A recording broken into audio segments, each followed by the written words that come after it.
Bienvenidos a Estudios Bíblicos Vida Nueva, el programa que te lleva a un apasionante viaje a través de las Escrituras, explorando su profundo significado y relevancia en nuestra vida cotidiana.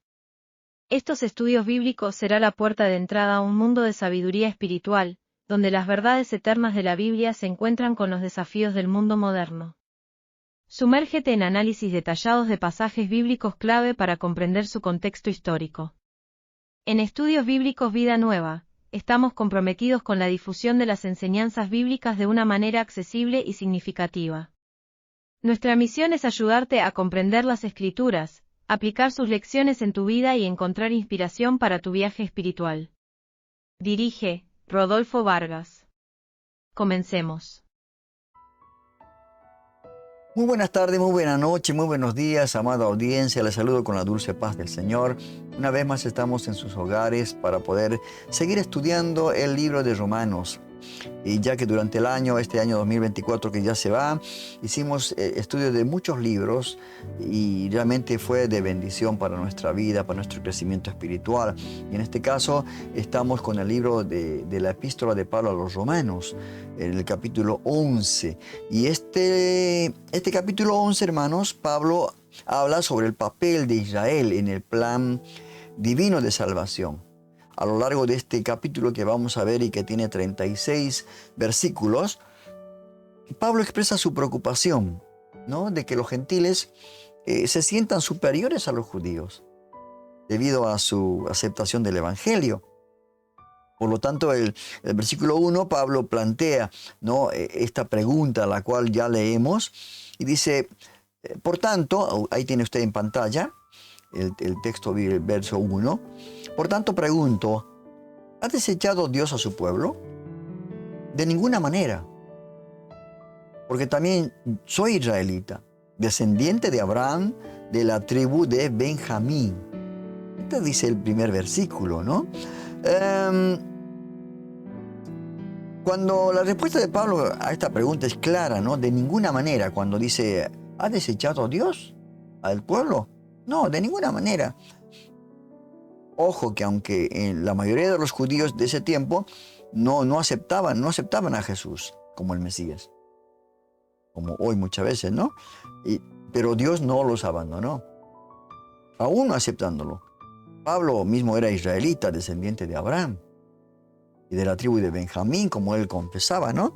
Lo que significaba que Dios todavía tenía un plan para su pueblo elegido. Dios tenía un plan. Ahora, este pasaje, hermanos, es para los cristianos de hoy en día, es una fuente de consuelo y esperanza, ¿no? Algunos cristianos pueden sentirse desanimados cuando miembros de su familia o amigos cercanos no aceptan a Jesús como Salvador, ¿no? Pero este versículo es una poderosa recordatoria de que Dios no nos va a abandonar. No va a abandonar a su pueblo o a los que van siendo parte de su pueblo, ¿no? Al igual que Pablo, nuestros antecedentes étnicos, nosotros, y culturales, por supuesto, no son una barrera para la aceptación de Dios. Dios tiene un plan para cada uno de nosotros. Esto es lo real.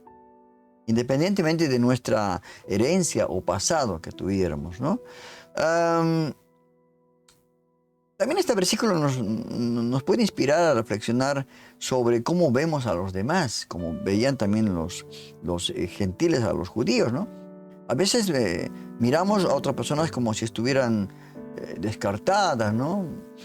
Como que Dios no los va a aceptar porque tienen muchos errores y son pecadores, ¿no? Pero eso, hermanos, es una equivocación. Pero la verdad es que nadie está más allá del amor y la misericordia de Dios, hermano. Porque Dios tiene un plan específico para cada uno de nosotros. Como cristianos, por eso tenemos la responsabilidad de compartir este amor y compasión con todos, sin importar su origen o su situación. ¿Verdad? Y la conclusión de este versículo me gusta porque dice, es una poderosa... Este final es una poderosa recordación del amor y la fidelidad de Dios. Y no solamente hacia su pueblo, sino hacia toda la humanidad. Nos recuerda que Dios nunca abandona a nadie nuevamente y tiene un plan para cada uno de nosotros, sin importar nuestro pasado, sin importar nuestro pasado, ¿verdad? Y esto es importante, por eso en el verso siguiente, el verso 2 de este capítulo 11, dice, no ha desechado Dios a su pueblo, al cual desde antes conoció. Eso es lo que le dice Pablo, ¿no? No ha desechado.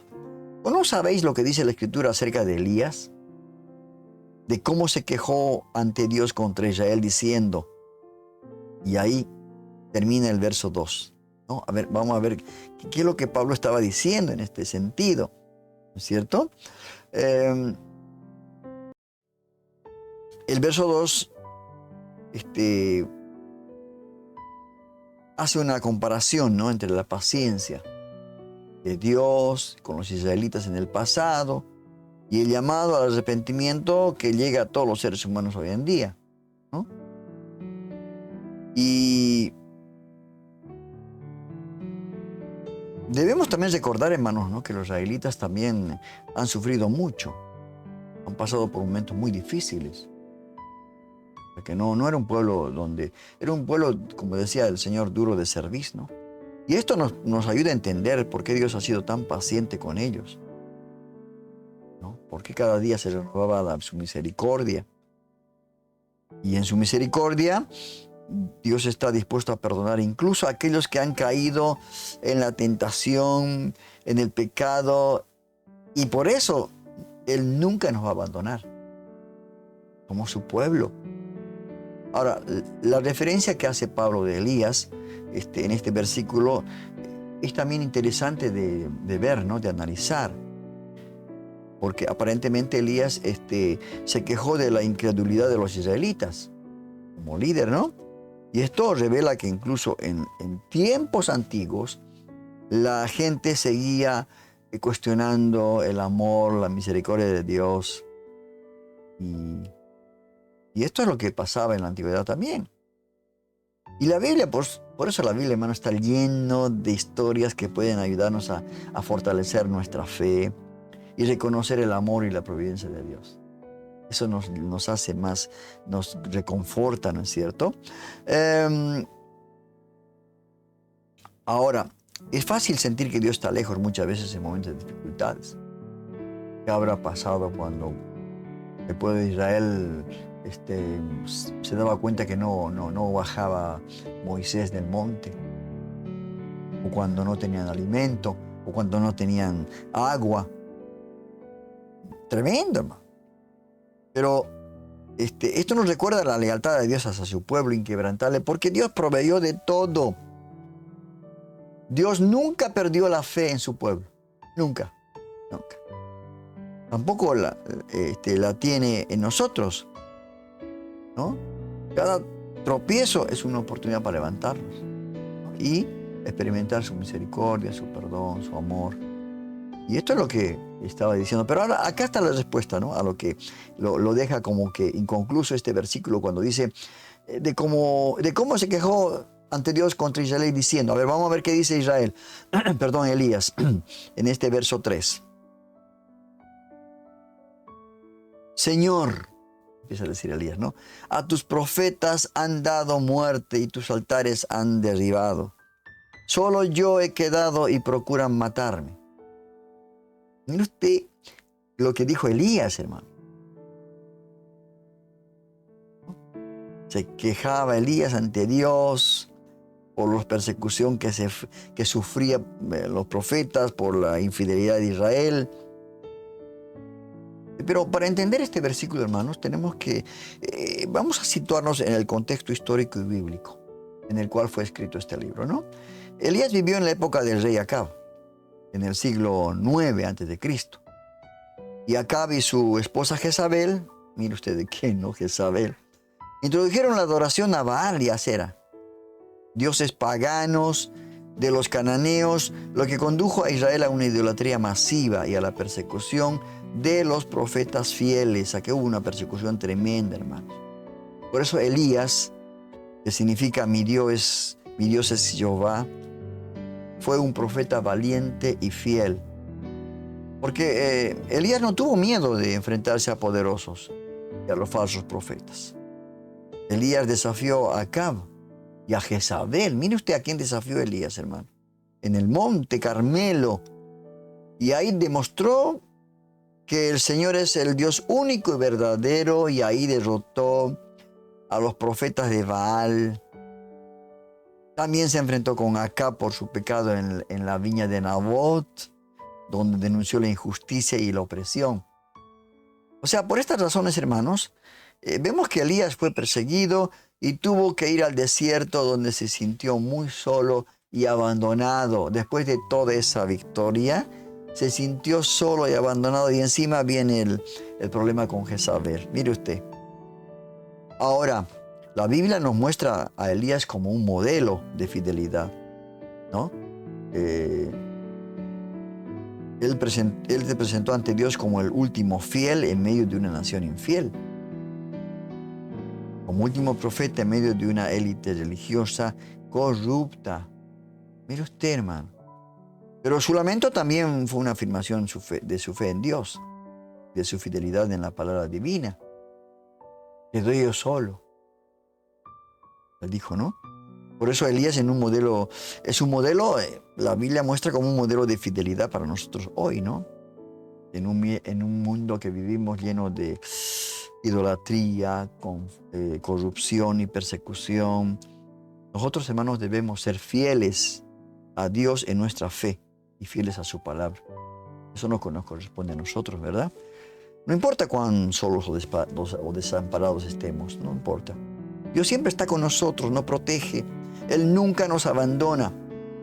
Y a veces parece que estamos rodeados de enemigos y de peligros, pero Él siempre está ahí, con sus ángeles guardándonos día y de noche. ¿Es cierto? Por eso, en esta queja de Elías, ¿no?, ante la infidelidad primeramente de Israel y después la persecución que sufrieron los profetas, nos muestra, ¿no?, la soledad también de Elías en medio de una nación que había abandonado a Dios, ¿no? Y esto es algo que nos puede pasar a nosotros en estos tiempos, ¿no? Podemos aplicar a nuestra vida diaria, aprendiendo también la valentía y la fidelidad de Elías, ¿no? Confiando en la protección y ayuda de Dios, ¿cierto? Y pasa esto. Oramos y Dios nos responde. Así que todo esto, por eso la Biblia dice que es inspirada por Dios y es útil todo el consejo de Dios. Vamos con el versículo 4. A lo cual dice el apóstol Pablo, ¿no? Pero, ¿cuál fue la respuesta divina? Se está relatando esto, ¿no? Y la respuesta fue, me he reservado, es la respuesta de Dios, me he reservado 7,000 hombres que no han doblado la rodilla delante de Baal. Mire usted la respuesta de Dios, hermano. Le responde Dios, me he reservado 7,000 hombres que no han doblado las rodillas a Baal, ¿no? Y este versículo, hermanos, vemos donde el profeta Elías está siendo cuando fue perseguido por la reina Jezabel por haber matado a los profetas de Baal en el monte Carmelo. Ahora Elías piensa que está solo, ¿no? Por eso se va ahí, se esconde. Pero Dios le muestra que hay otros 7,000 hombres que no han doblado rodillas ante Baal, ¿verdad? Y nos recuerda este versículo 4, hermanos, que Dios siempre tiene un remanente fiel, siempre. En estos últimos tiempos, en una congregación, en un país, en una nación, siempre tiene remanentes fieles, ¿verdad? Por más difícil que sea la situación, siempre hay un grupo de personas que se mantienen firmes en su fe, no decaen. En estos tiempos de apostasía que vivimos, hermanos, de desviación. Y por eso es importante recordarlo, ¿no? Que Dios siempre, siempre, siempre. No importa cuánto parezca que el mundo está en contra de nosotros, siempre hay otros cristianos fieles como nosotros. Esto es importante, ¿no? También hablando del remanente fiel, ¿no? Que el Señor les dijo que hay un remanente de 7,000 hombres, ¿no? Que no habían doblado rodillas a Baal. Cuando Elías pensaba que estaba solo en su adoración a Dios, Dios no le mostró que no era así, ¿cierto? Le dijo, bueno, hay otros cristianos que se mantienen fieles a mí, así que no temas. Como le dijo a Pablo, ¿no? Cuando entró, no temas, sigue predicando, porque en la ciudad hay muchos cristianos que te van a ayudar. Eso es importante, ¿verdad? Ahora, es posible que algunos se pregunten qué significa doblar rodillas ante Baal. Ahora, en el Antiguo Testamento, Baal era uno de los dioses del pueblo de Israel. Mire usted que el pueblo de Israel adoraba en lugar de a Dios. Y doblar rodillas a Baal era una señal de adoración, ¿no? Cuando uno va y se arrodilla, está adorando al Dios real, que es Dios, nuestro Dios. Por lo tanto, cuando Dios dice que se ha reservado 7,000 hombres que no han doblado rodilla ante Baal, esto significa que 7,000 hombres que no adoraron a otros dioses, que se mantienen su adoración solo para Dios, la fidelidad con Dios. Esto es importante. Vamos con el siguiente versículo. Este versículo, el 5, sigue hablando Pablo.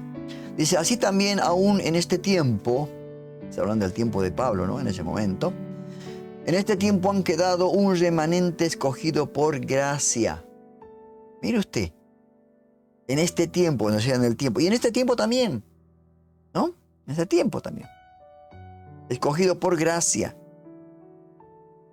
Ahora, la gracia, hermanos, usted sabe que es un concepto central en la fe cristiana. Somos salvos por gracia. Un regalo de Dios, hermano. Eso es importante. Y esto es un concepto central en la fe cristiana, ¿no? Y se refiere a la idea de que la salvación no se gana a través de nuestras acciones, de nuestras obras, sino que se recibe gratuitamente por la obra redentora de Jesucristo en la cruz.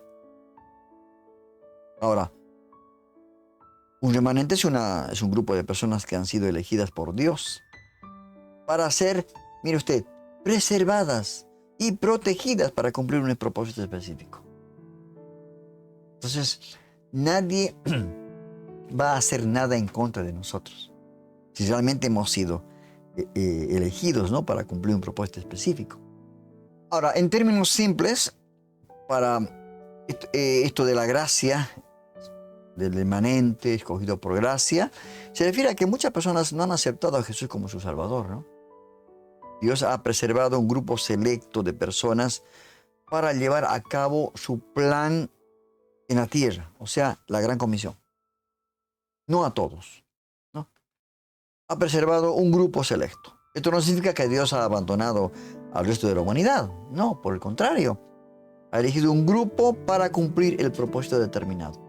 Porque si no hay quien predique, ¿cómo podrán, como decía Pablo, ¿no? ¿Cómo podrán saber, conocer a aquel que nos da la salvación?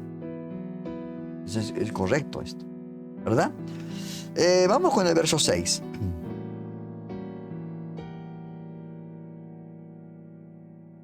El verso 6, ahí estamos. Y si es por gracia, ya no es por obras. Correcto. De otra manera, la gracia ya no sería gracia. Y si es por obras, ya no es gracia. De otra manera, la obra ya no sería obra. Esto es lo que Pablo va explicando, ¿no? Y algunos por ahí quizás no lo entendemos en una primera vez que leamos, ¿no? Este versículo bíblico. Pero Pablo nos está hablando la importancia de la gracia de Dios y cómo está superior a todo lo que los seres humanos podamos hacer. Fuera de las obras, fuera de lo que uno se esfuerce. Porque la gracia de Dios, hermanos, es la manifestación del amor divino de Dios hacia la humanidad. Es una fuerza divina que nos ayuda a mantenernos en momentos difíciles, nos perdona nuestros errores, nos da fuerza para seguir adelante. Por eso la gracia de Dios es un regalo que no podemos merecer, que no somos merecedores, pero que se nos otorga por la bondad, por la pura bondad de Dios, de nuestro Creador. ¿Verdad? Ahora, ¿cómo podemos aplicar este versículo en nuestra vida, no? ¿Cómo podemos saber que esto es para nosotros también en este tiempo? Porque debemos de aprender, hermanos, que aceptar en realidad la gracia divina y agradecer por ella en lugar de pretender merecerla a través de nuestras acciones. Somos salvos por gracia, por la fe en Jesucristo, ¿no? Nosotros también debemos ofrecer nuestra gracia a los demás, al igual que Dios nos brinda su gracia. Esto es real. De gracia recibimos y de gracia debemos dar, ¿no? Y ofrecer también nuestra compasión y ayuda a los que están sufriendo, brindar nuestro tiempo, recursos, organizaciones benéficas a los que están necesitados, cumplir en realidad la gran comisión, lo que Dios nos dejó establecido para que anunciáramos estas buenas nuevas de salvación. No solamente en enfocar en nuestras propias acciones, ¿no? Ser egoístas con nuestra salvación. Por eso, hermanos, es un regalo hermoso entender, ¿no? Que la gracia de Dios nos abraza sin condiciones. En nuestro caminar por la vida, donde a menudo sentimos la presión de cumplir expectativas, ¿no? De querer agradar a Dios con nuestras actitudes. Yo creo, hermanos, su amor nos alcanza sin que tengamos que hacer nada para ganarlo. Sin que tengamos que esforzarnos por agradarle a Él. No es por obras, es por gracia, ¿no? Nada podemos hacer para ganar ese regalo de Dios. Solamente esperar y creer en Jesucristo. Esto es importante. Verso 7. Vuelve otra vez la pregunta. ¿Qué pues lo que buscaba Israel no lo ha alcanzado? Pero los escogidos sí lo han alcanzado. Y los demás fueron endurecidos. Mire usted, hermanos queridos, que a veces Pablo, ¿no? en sus cartas, y en especial en este libro de teología pura, hay cosas que no podemos entender, que tenemos que volver a leer, volver a repasar, volver a escudriñar la palabra de Dios, ¿no es cierto? Y la pregunta, lo que buscaba Israel no lo ha alcanzado, pero los escogidos sí lo han alcanzado, y los demás fueron endurecidos. Se la pregunta, ¿no? Entonces, la mayoría, hermanos, de los judíos no habían creído en Jesús, ¿no? Pero Pablo resalta que hay un remanente, como decía la palabra, de creyentes judíos que él llama los escogidos. A este pequeño remanente, Pablo llama los escogidos, ¿no? Es decir, aquellos que Dios ha escogido de manera soberana y merecida para recibir salvación. A diferencia de la inmensa mayoría de Israel, estos creyentes han alcanzado lo que buscaban. Mire usted. O sea, de los que menos pensaba, pasó esto. Y la afirmación de Pablo, esta que a veces uno dice, ¿cómo puede ser endurecidos? Parece ser difícil de entender, ¿verdad? Porque nos preguntamos, ¿acaso Dios endurece el corazón de los judíos para que no crean en el Evangelio? Si es su pueblo. Y la respuesta está esta, ¿no? Esta pregunta ha sido un tema de controversia en la teología cristiana por los siglos, hermanos. Algunos interpretan que Dios, de alguna manera misteriosa, en su soberanía, decide endurecer el corazón de algunos individuos, como en el caso del faraón, ¿no? Mientras que otros que creen que el endurecimiento es consecuencia de la propia obstinación y la falta de fe del ser humano. O sea, posiciones que hay una controversia en la teología cristiana en este sentido. Ahora, en cualquiera de los casos, hermanos, es importante recordar que Dios es justo y misericordioso, ¿no? Y que su deseo es de que todos los cristianos, todos los seres humanos sean salvos, ¿no? Por lo tanto, en lugar de preocuparnos por esta cuestión de endurecimiento, cosas que a veces nos preocupamos en cosas que no tienen tanta importancia, ¿no? Lo más importante, enfocarnos, hermanos, en responder a la elección de Dios. Decirle sí al Señor. Yo estoy a tu puerta y toco y llamo, dice. ¿No? Decirle sí, Señor, entre en mi corazón. Esto tenemos que hacer nosotros, ¿no? Porque nosotros somos escogidos para llevar una comisión. Ahora, si hemos creído en Jesús y hemos sido salvos por su gracia, entonces, no se olviden, somos parte del remanente de creyentes que Dios ha escogido de una manera soberana. Por eso debemos de vivir con gratitud, humildad, sabiendo que nuestra salvación es obra exclusiva de su amor y de su gracia,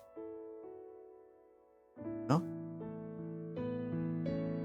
En conclusión, nos invita a reflexionar acerca de este versículo, acerca de nuestra fe y de la elección de Dios. Debemos de aprender a confiar en Él. Eso es importante. Y buscar siempre su voluntad, sabiendo que nuestra salvación es un regalo gratuito, no se olvide. Y su elección es obra de su amor y su misericordia. Vamos con el versículo siguiente. Versículo 8. Como está escrito, Dios les dio espíritu insensible, ojos que no vean y oídos que no oigan hasta el día de hoy. Mire usted, hermanos queridos. Parece contradictorio, ¿no?, a lo que Dios es, pero no es así. Y acá Pablo nos explica en de verso 8, nos dice que Pablo cita, en este caso, Pablo cita Isaías 29:10, ¿no? Particularmente esta cita, ¿no? Y en el contexto de Romanos 11, Pablo argumenta que Dios ha endurecido a algunos de los israelitas, ¿no?, para abrir camino a la salvación de los gentiles. Porque si no endurecía, pues los gentiles no pasaban a ser parte del pueblo de Dios, ¿no? En otras palabras, Dios permitió que algunos israelitas tengan, como dice aquí el versículo, ojos que no ven y oídos que no oyen. ¿Y esto para qué? Mire usted la soberanía de Dios, hermanos. Para que los gentiles puedan ser incluidos en el plan divino. ¡Ah! Gloria a Dios. ¡Qué tremendo, hermano! ¡Qué tremendo! ¡Qué tremendo, hermano! Y cuando habla de insensibilidad espiritual, se refiere a corazones endurecidos, que no puede entender la verdad divina, ¿no? Conciencia, endurecimiento del corazón. Y esto es un tema común en la arquitectura bíblica, ¿no? Donde se describe a menudo como un resultado, hablando del corazón endurecido, como un resultado de la incredulidad y la desobediencia. Estos son causantes para tener un corazón duro. O sea, con lo cual habla el verso 8, ¿no? Espíritu insensible, ¿verdad? Por eso, hermanos, este versículo que leemos nos recuerda que la elección y la salvación son obra de Dios. Él endurece al que quiere endurecer. Él tiene misericordia del que quiere tener misericordia, dice. No somos responsables de abrir los corazones de los incrédulos. No tenemos poder para hacer esto. Pero sí, predicar el mensaje del Evangelio con amor y humildad. Esto es importante, ¿verdad? Esto es importante. Continuamos con el siguiente versículo. El verso 9. Vamos a poner en pantalla el verso 9. Nos atrasamos. Poner versículos en la pantalla. Verso 9. Y David dice, siendo mención otra vez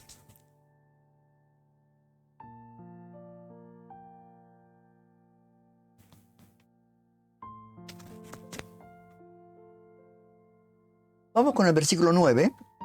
El versículo dice, y David dice, sea vuelto su banquete en trampa y en red, en tropiezo y justo castigo.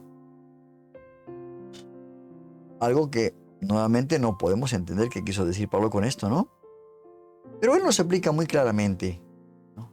Él explica muy claramente y nos hace entender a veces cosas que no podemos nosotros. En este verso 9 también Pablo vuelve a citar a David. Cita a David, como leímos, en el Salmo 69, los versos 22 al 23, que está hablando de los enemigos del salmista, de David, ¿no? Que lo persiguen y lo rodean. Ahora, David le pide a Dios que le dé su merecido a estos enemigos mediante la justicia divina. Mire usted, el salmista pide que Dios tome el asunto en sus manos, ¿no? Por todo esto que está pasando. Ahora, Pablo utiliza esta cita para destacar, ¿no? La justicia de Dios. Y como los judíos que rechazan a Cristo se vuelven como enemigos del salmista. Mire usted, que son atrapados en una trampa y sufren un justo castigo.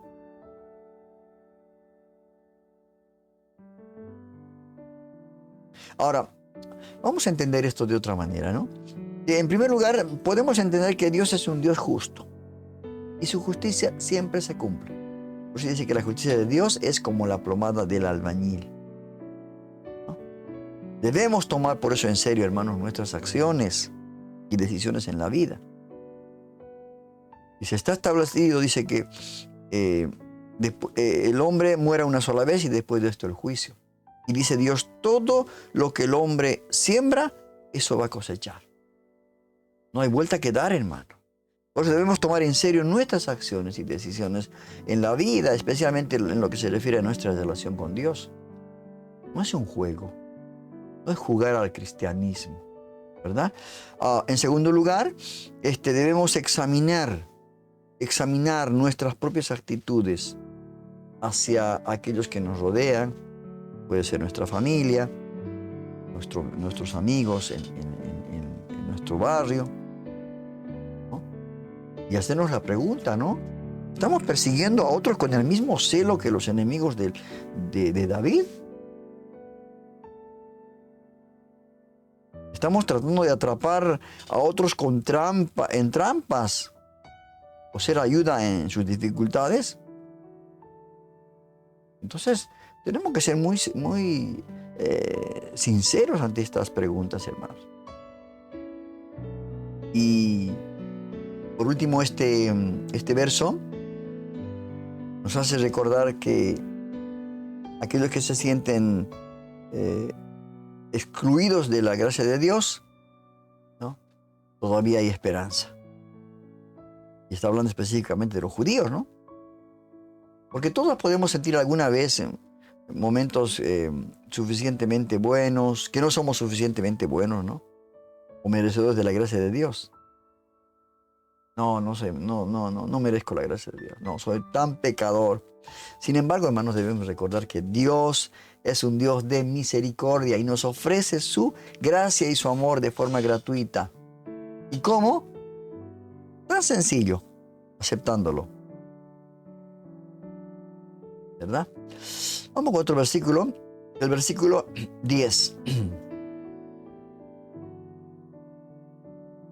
Sean oscurecidos sus ojos para que no vean, y agóbiales la espalda para siempre. Esto es lo que dice el salmista David, ¿no? Lo que está mencionando acá. También es importante, hermanos, notar que Pablo está citando aquí al profeta Isaías, que también habló sobre la ceguera espiritual de Israel en tiempos antiguos. Por lo tanto, este versículo que estamos leyendo, el 10, está conectado directamente con el versículo anterior y con el tema principal del capítulo, ¿no? Así que tiene una conexión, ¿no? Que no hay una controversia. No que se está contradiciendo. No, hay una conexión perfecta. Porque cuando dice, por ejemplo, sean oscurecidos sus ojos para que no vean, ¿esto qué significa? Porque Es algo que a veces no podemos entender nosotros, ¿verdad? Y parece ser un versículo duro y difícil de entender, pero en realidad es una afirmación que describe la incredulidad y resistencia a la voluntad de Dios. Esto es lo que describe eso. Y cuando Pablo dice que se han oscurecido sus ojos para que no vean, está haciendo referencia esto a la ceguera espiritual, los ojos espirituales, que se produce cuando rechazamos la verdad de Dios. ¿Cuántas veces habremos rechazado la verdad de Dios antes de llegar al camino del Señor? ¿Cuántas veces? ¿No? En otras palabras, cuando nos negamos a reconocer nuestra necesidad de un Salvador y seguimos nuestros propios deseos y voluntad en lugar de Dios, nuestra visión se oscurece, nuestra visión espiritual se oscurece. No vemos nada. Y esta ceguera no es causada por Dios, sino que es el resultado de nuestra propia elección, de ignorarlo a Dios. Pero Dios nos da libertad de elegir, ¿no? Si aceptamos o rechazamos su verdad y su amor. Ahora, si nosotros decidimos ignorarla, nuestras mentes se van a volver cada vez más oscuras y más confusas. Por eso el ser humano no puede entender estas verdades bíblicas, no encuentra el camino. Nosotros somos los que debemos de darle ese camino, como dijo el Señor. Yo soy el camino, la verdad y la vida. Ahora, otra frase que leemos en este verso 10 dice: y agóbiales la espalda para siempre. Mire usted, agóbiales. Ahora, esta frase, hermanos, puede también ser inquietantes, ¿no? Como la otra que leímos, de la ceguera. Pero hay que entenderla en su contexto. Eso es importante. Por eso, cuando leemos algo, tenemos que ver sus versículos anteriores y posteriores para ver el contexto, ¿no? La expresión agobiar la espalda, en este caso en el verso 10, se refiere a la carga pesada, ¿no?, que se coloca sobre alguien para hacerle doblegar las rodillas. ¿No? Cuando usted lleva algo muy pesado, como que las rodillas se quieren doblar, ¿verdad? Esto estaba queriendo referirse Pablo, ¿no? Y decía que aquellos que rechazan la verdad de Dios están sujetos a la maldición que les espera en el juicio final, hermano. Porque están rechazando la obra del Espíritu Santo. Y eso es blasfemar contra el Espíritu Santo, que no tiene perdón.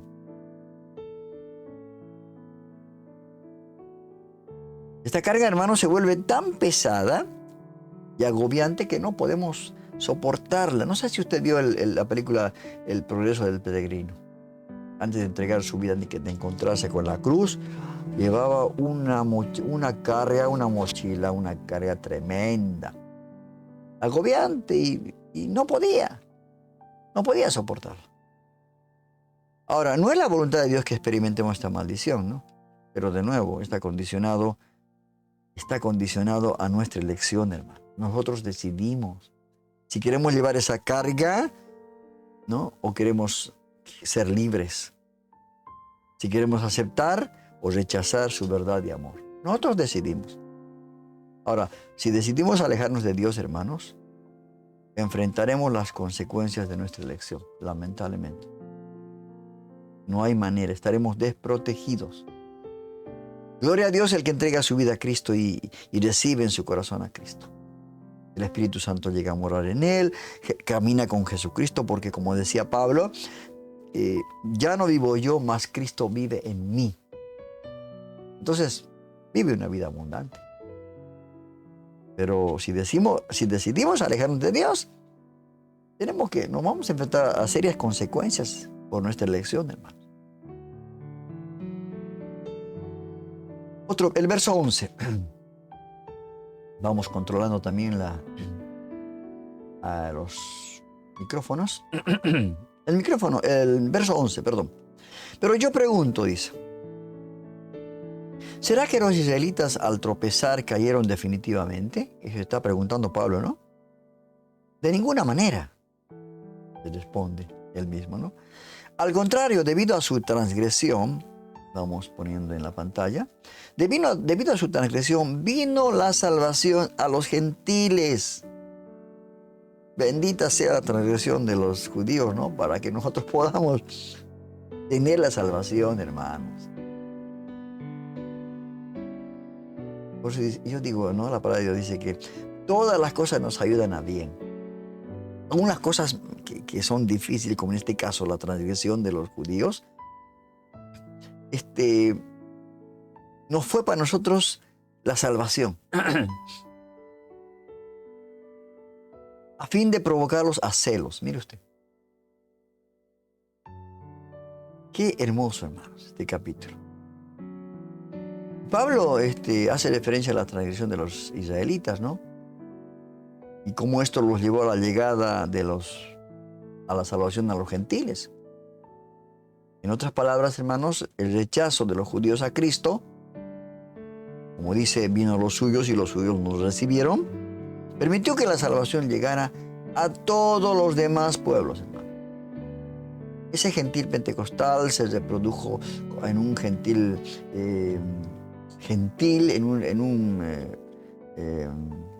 ¿cómo le puedo decir? Un pentecostés gentil.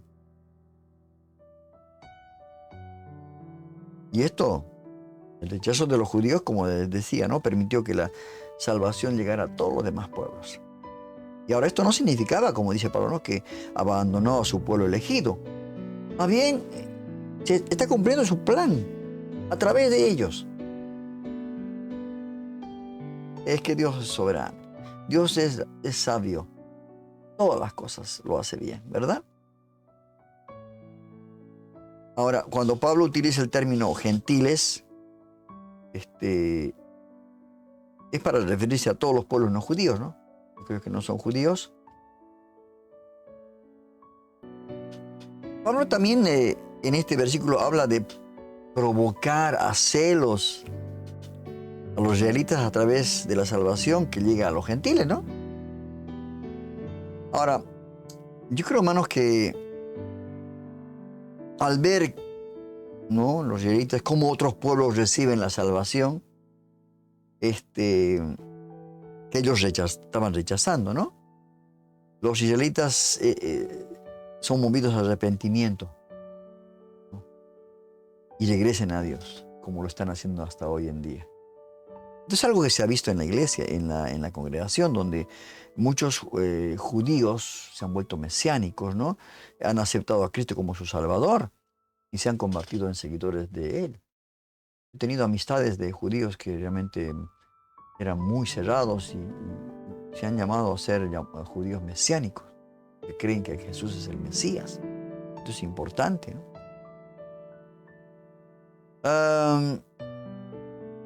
Por esto es importante, hermano, que los planes de Dios, aunque parecen fuera de control, Él tiene todo bajo control. Y a pesar de que los israelitas rechazaron a Cristo, Dios utilizó su incredulidad para llevar la salvación al resto del mundo. Y esto es una muestra de misericordia, ¿no? Y el amor de Dios que no nos abandona incluso cuando nosotros lo rechazamos. Dice que Él permanece fiel aunque nosotros fuéramos infieles. Vamos con otro versículo, el versículo 12. Ahí está en la pantalla también. Dice, y si su transgresión ha servido para enriquecer al mundo y su caída a los gentiles, ¿cuán poco más será su plena restauración? Qué pregunta tremenda que hace Pablo, hermanos. Ahora, la transgresión de Israel se refiere a la desobediencia y paganismo, ¿no? Idolatría, que a menudo lo llevó a la esclavitud y a la opresión, ¿no? A Israel. Ahora, a pesar de las continuas advertencias y los castigos de Dios, los israelitas siempre seguían desobedeciéndolos, duros de servicio. Y esto culminó con la caída de Israel en el año 70 después de Cristo, cuando los romanos destruyeron Jerusalén y el templo y expulsaron a los judíos de la ciudad. Todo esto por causa de su desobediencia, ¿no? La caída de los israelitas, hermanos, abrió las puertas, como comentaba en el anterior versículo, para los gentiles, para que los gentiles pudieran conocer a Dios y ser salvados. Y esto nos muestra, ¿no? Nuevamente, vuelvo a decir, nos muestra que Dios nunca abandona a su pueblo. Aunque puede desobedecer y caer, Dios siempre tiene un plan de redención y restauración para aquellos que le pertenecen. ¿Cuántas veces el pueblo de Dios clamaba porque estaban esclavos, clamaban, Dios les oía, mandaba a un juez a liberarlos, los restituía, los restauraba y se olvidaban luego? Era un círculo constante, ¿no? Entonces, también tenemos que ver, hermanos, que hoy en día que nuestra desobediencia nos muestra que la desobediencia y el pecado, hoy en día Dios nos muestra, puede tener consecuencias graves, ¿no? Sin embargo, Dios siempre ofrece una oportunidad y restauración. Oportunidad de arrepentimiento y restauración. Dios es un Dios de segundas oportunidades también, hermano. Podemos aprender de la caída de Israel, ¿no? Y asegurarnos de perseguir la obediencia a Dios para evitar caídas similares en nuestras propias vidas. Porque a veces nos sentimos pensamos que estamos bien, nos olvidamos, ¿no? De que hay que tener cuidado, hay que siempre, como decía el Señor, ¿no? Orad y velad, ¿no? Para que no caigáis en tentación, ¿no? Por eso este versículo nos recuerda que incluso en nuestros momentos más oscuros, cuando hemos pecado, cuando hemos fallado, Dios está trabajando en nuestras vidas, hermano. A veces nuestras caídas parecen ser el fin del camino, pero en realidad son oportunidades para descubrir una nueva dirección bajo su guía, ¿cierto? Por eso muchos judíos, muchos están volviendo realmente a la raíz, ¿no? Al árbol.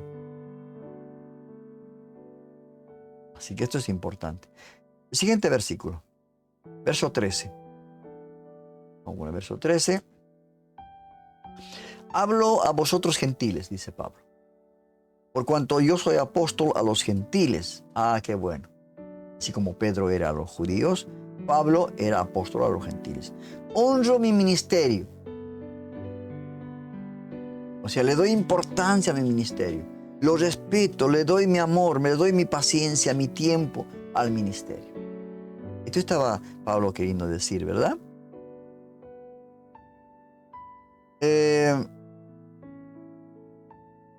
Y Pablo siempre nos ha mostrado, ¿no? Como apóstol a los gentiles, el firme propósito para llevar el mensaje de Cristo a comunidades de no judíos. Siempre en estas iglesias que recorrió, que fundó, ¿no? Y por eso es importante, hermanos, transmitir el mensaje de Dios, el consejo de Dios, el evangelio a todas las personas, sin importar su raza o lugar de origen, ¿no? Esto es importante. Al hablar del apóstol a los gentiles, esto podemos observar en varios pasajes de la Biblia. En Gálatas 1:16, por ejemplo, afirma que Dios lo llamó para predicar a los gentiles. Ahí está. Y en la carta a los Efesios, capítulo 3, verso 8, indica que se le había dado la gracia para anunciar a los gentiles las inescrutables riquezas de Cristo. ¿Qué tal? ¿No? O sea, evidencia, ¿no?, la dedicación de Pablo a la tarea de llevar el evangelio a aquellos que aún no lo conocían. Por eso es importante, ¿no? Debemos compartir el Evangelio. En cualquier lugar. Debemos ser apóstoles a los gentiles, comprometidos con el ministerio del Evangelio. Porque tenemos el ministerio de la reconciliación nosotros, ¿verdad? Ahora, ¿cuál es la importancia de honrar nuestro ministerio? El trabajo que hacemos. En este caso, este trabajo de difundir el Evangelio por medio de las redes, de estudios bíblicos. Cuando Pablo, hermanos, dice que honra su ministerio, se refiere a la responsabilidad y al compromiso que tiene con su tarea de predicar el Evangelio. Responsabilidad y compromiso. Nosotros ya estamos con los programas Un Encuentro con Jesús, Panorama Cristiano, Estudios Bíblicos. Estamos ya como 4 o 5 años, vamos para el 5º año, ¿no? Entonces, ¿qué dice? ¿Cuáles nuestros dos pilares fundamentales? La responsabilidad y el compromiso. Esto es importante, porque sin estos dos pilares, hermanos, cualquier cosa nos haría caer y no levantarnos, ¿no? Las críticas, hay veces los desanimos que nos dicen, no, ¿para qué estás haciendo? Nada, deja que... Pasa estas cosas. Somos criticados, la gente muchas veces se ofende por las verdades bíblicas que hablamos, ¿no? Es que no les gusta que llegue la luz a esa oscuridad, ¿no? Por eso, hermanos, Pablo honraba su ministerio con la responsabilidad y compromiso de predicar el Evangelio. Él no tomó a la ligera las cosas. No fue emocionista. No vino de su emoción decir, voy a estudiar, voy a ir de apóstol, voy a ir de misionero. No. No hizo esto. Tomó con responsabilidad y compromiso. Se esforzó por llevar el mensaje de Dios de una manera efectiva. Y nosotros tenemos que tener ese mismo nivel de compromiso y responsabilidad. De predicar el Evangelio y honrar nuestro ministerio. Cuando usted, hermanos, se preocupa por trabajar para el Señor, difundir el consejo de Dios en cualquier área que sea difundir el Evangelio, debe de honrar. Por eso es importante. Es importante estos dos pilares de la responsabilidad y el compromiso. Que un día usted será recompensado, ¿no? Será recompensado. Ahora, ¿por qué es importante, no? Ser apóstol a los gentiles, o sea, ser portador de la palabra a los gentiles. Porque cuando somos personas que somos obreros en la mies para llevar este evangelio a toda persona, demuestra nuestro compromiso y dedicación en la tarea de compartir este mensaje que Dios nos ha encomendado. Nos permite cumplir la gran comisión, hermanos, hacer discípulos en todas las naciones. Como dice el Evangelio de Mateo, capítulo 28, versos 19 y 20. Y este es un llamado universal del Evangelio, hermanos. Pablo nos recuerda en este verso 13 que el mensaje de Cristo no conoce fronteras ni barreras. Ahora tenemos todos los materiales, todas las herramientas, ¿no? Tenemos que ser apasionados a recorrer el mundo y tocar vidas sin distinción. Y si no lo podemos recorrer personalmente, hacerlo por medio de la tecnología, como nosotros hacemos. ¿Verdad? Llevando el Evangelio, ser embajadores de esperanza, de amor, aquellos que todavía no han escuchado, ¿no? Cada encuentro, cada conversación es una oportunidad divina para compartir la luz que hemos recibido y que está en nosotros. Ustedes son la luz, la sal, nos dice el Señor, ¿no? Yo recuerdo en estos días nomás, la semana pasada, una vecina mía, Antonella, ¿no? Ahí pasando, tocamos el tema de la Navidad. Y me dijo, anótamelo, cómo tengo que entregar la vida a Cristo, mi vida al Señor. Le dije, no, acá lo vamos a hacer. Le hice la confesión de fe. Romanos 10, 9 y 10. Si confesares con tu boca y creyeres en tu corazón que Jesús resucitó, bueno, Él será tu salvador de tu vida. Fue tremendo, hermano. Y sintió, dice, según su testimonio, una brisa, una felicidad, una alegría enorme. Y ahora hay que disipularla, ¿no? Esto es hermoso. Hubo fiesta en los cielos, seguramente. Vamos con el verso siguiente. Verso siguiente, verso 14. Verso 14. Vamos poniendo en la pantalla el verso 14. Ahí está.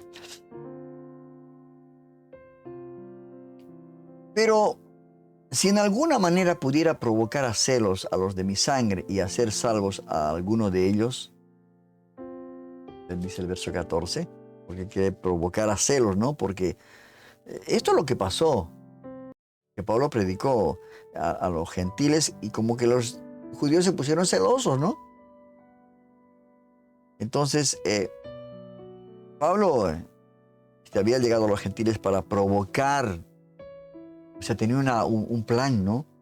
Para provocar a los judíos a celos, ¿no? O sea, la salvación se había extendido a todos los pueblos y esto despertó un sentido de celo, envidia, ¿no? Sana en los judíos para que también ellos encuentren la salvación.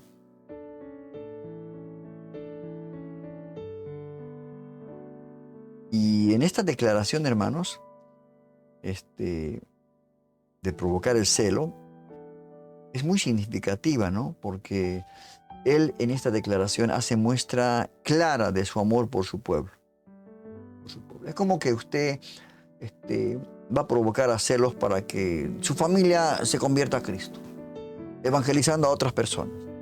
Para que le diga, no, vos evangelizas a otros, ¿y por qué no nosotros por provocar a celo, ¿no? Esto es lo que pasó con Pablo. Entonces, Pablo mostró su amor hacia su pueblo. Incluso eso significa que tuvo un sacrificio personal para él mismo, ¿no? Cómo sufrió las persecuciones, las cadenas. Nosotros debemos estar dispuestos, hermanos, a hacer todo lo que esté al alcance para que otras personas conozcan de Cristo, a este Cristo maravilloso. También debemos tener amor por nuestro prójimo, eso es importante, ¿no? Ama a tu prójimo como a ti mismo, no solamente a los que no nos hacen mal, sino a aquel que nos hace mal, ¿verdad? Entonces Pablo estaba dispuesto, hermanos, y como nosotros también tendríamos que estar dispuestos a sacrificar su comodidad, su reputación, para hacer salvos a algunos de sus hermanos judíos, porque también era complicada la situación, porque se volvieron legalistas, ¿no? Porque pensaron que por la ley ellos iban a ser salvos, ¿no?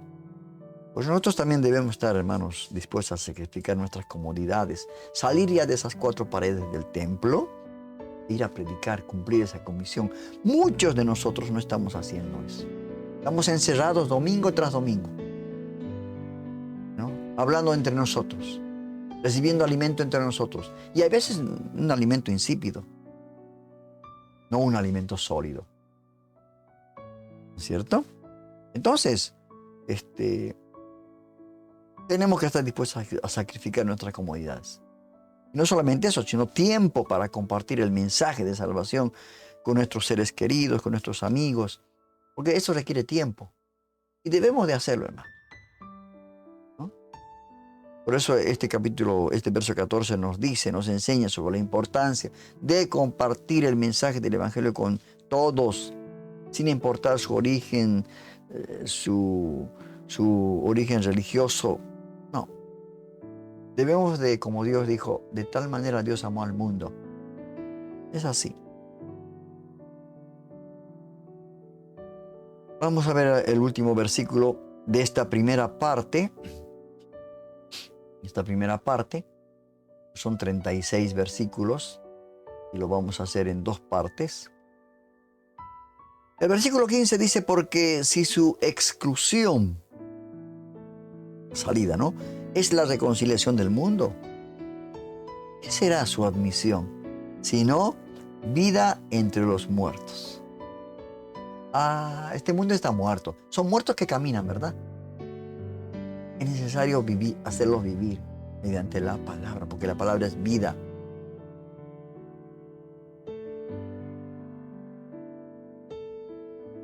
La exclusión de algunos judíos, hermanos, de la comunidad de creyentes, puede parecer un hecho desalentador, ¿no? Pero Pablo enfatiza que esto es una realidad, una prueba de amor de Dios. La exclusión de algunos judíos por esta situación permitió la reconciliación del mundo entero, hermano. Es como la muerte de Jesús. La muerte de Jesús fue vida para dar vida al mundo entero. Así como el pecado de Adán condenó a toda la humanidad. Por eso es importante esto, ¿no? Permitió esta exclusión la reconciliación del mundo entero. Porque al aceptar la salvación en Cristo, judíos y gentiles se unen en una misma fe y comparten la misma salvación. Todos forman el cuerpo de Cristo. Ya no hay judío, no hay gentil, no hay hombre, no hay mujer. Todos somos iguales, ¿no? Pues tenemos un solo Padre, una sola fe, un solo bautismo.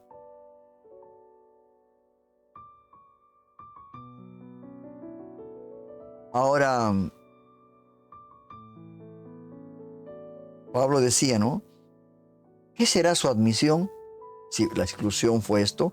¿Qué será su admisión si no vida entre los muertos?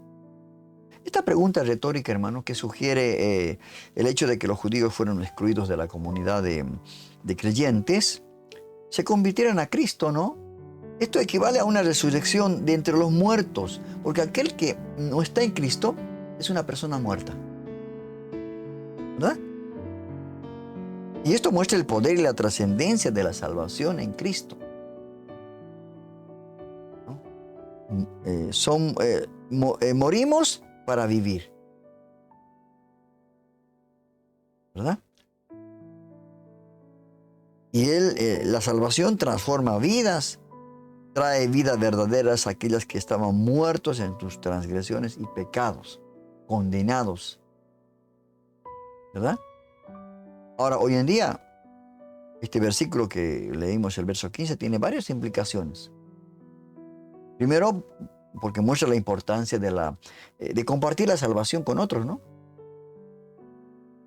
Con otros. Y esto permite que muchas más personas experimenten el amor de Dios y la familia se va extendiendo, va creciendo la familia de la fe. Y en segundo lugar, este versículo que leímos, el 15, nos anima a recordar que Dios puede usar incluso situaciones negativas. Mire usted, hermano querido. Negativas para lograr la salvación del mundo, en el mundo. En el mundo. Dios está trabajando en todo momento para cumplir su plan para el mundo. A través de usted y a través de mi vida. Ese remanente elegido. Como dice el apóstol Pedro, nación santa, pueblo elegido, pueblo escogido por Dios, real sacerdocio. Y por último, en tercer lugar, este versículo que leímos nos anima a reflexionar sobre nuestra propia vida espiritual, hermanos. Y preguntarnos si estamos viviendo una vida de entre los muertos, ¿no? Si estamos vivos o estamos muertos. Si somos de Cristo o solamente fue un momento de emoción que nos obligaron a aceptar a Cristo, ¿no?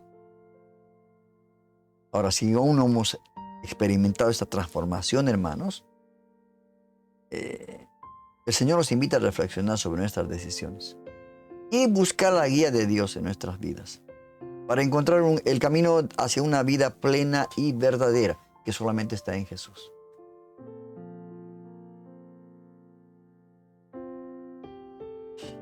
Y con este versículo 15 damos por finalizado esta primera parte del capítulo 11 de la epístola de Pablo a los Romanos. volvamos a leer estos 15 versículos. Y si leemos todo el capítulo 11, leamos. Vamos a encontrar cosas hermosas, tesoros realmente hermosos para nuestra vida, para nuestro crecimiento, para que nosotros sepamos quiénes somos en Cristo Jesús.